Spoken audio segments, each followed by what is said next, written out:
Greetings, one of the RC Wall Vacuum channel. Today's video I'm going to take the turnbuckles anodized in the last video, polish them up a little bit, install them in the Frankentruck and take them up in the track and give them a little crash test. Before I go, I got to adjust the throttle servo. The last time I was up there, the throttle was a little bit messed up and the brakes were a little bit messed up. But we'll get that taken care of and give her a test run.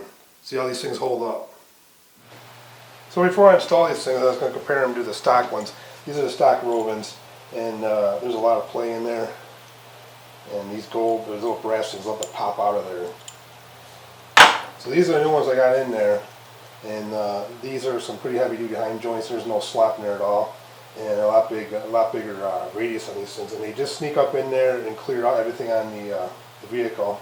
I did have to make these inserts to go in there to make up the spacing on the both where it mounts on the front steering and then back on the shock tower. So they're installed there now. I did polish them up with some brake-free CLP, and that definitely put a nice luster on them. You can see there's definitely enough clearance back in there, but they're certainly a lot of heavier duty hind joints than the stock ones. The rear's fitting there pretty good too. I avoided the red on the first try just because I heard red is real tough to anodize. So I went with the purple because that was the next. I already had those shock wears on the covers on the shocks, and lo and behold, their purple actually ended up being real close to that purple. So at least that matched. So next step is I got to take and do some servo adjustments on this, and a little bit of engine mixture, and then off to the track. All right, let's give this pig a try.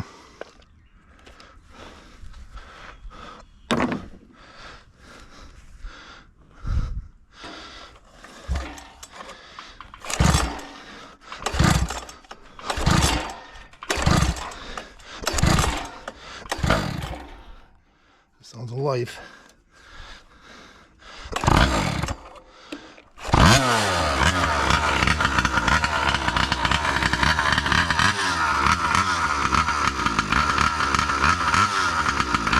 At least the idle problem's fixed.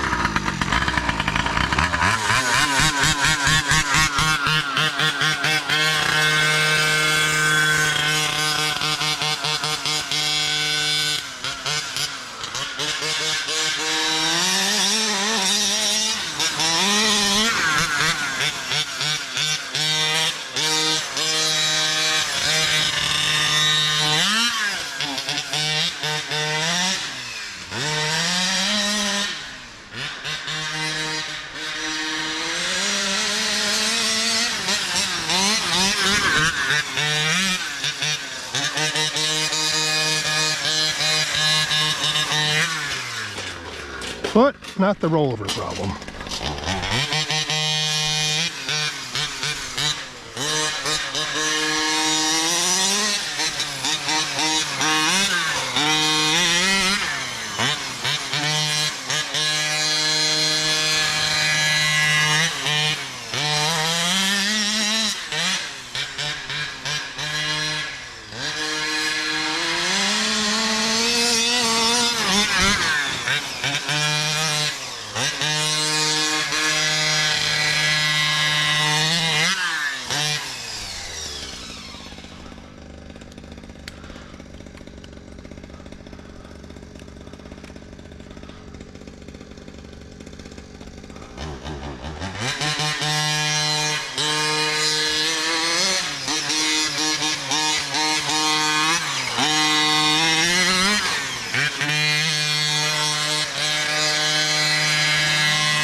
going to bring it in and dial the mixture down a little bit. It still seems a little rich.